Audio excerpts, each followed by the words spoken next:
the railroad paraphernalia I have around the room is set up to give the students an opportunity to understand the importance of railroads and the huge contribution they made to westward expansion, to industrialization, to American culture. This is a replica of the golden spike that was driven into the Transcontinental Railroad on May 10, 1869, when finally there was a railroad that went across the entire country. It was solid gold at the time. They hammered it in and then they took it out. This is a particular interesting railroad accident. This huge Pennsylvania GG1 engine crashed into Union Station, downtown Washington, just before President Eisenhower's inauguration. The passenger cars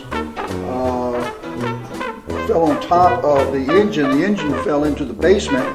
They were able to get the passenger cars out, but the engine was just too big and heavy at the time, so they built a false floor over the engine so that they could have the inauguration of Eisenhower.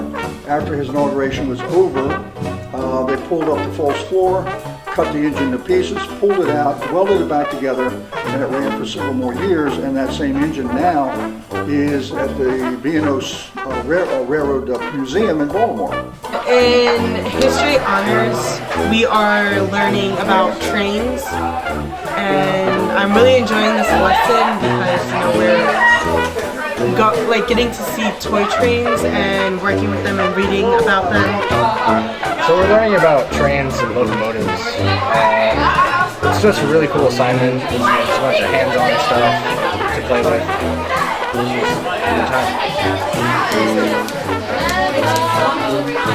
What's interesting is that there was a railroad that set up the time zones, because before that every town had its own time because of the sundial, and so the trains were having a heck of a time with the thousands of times that they had to deal with. And so finally Vanderbilt and the other railroad owners got together and said, we need to standardize the time in America. So they set up 4 time zones, and those 4 time zones became the time zones that we have today. And it was all because the railroads needed to schedule their trains.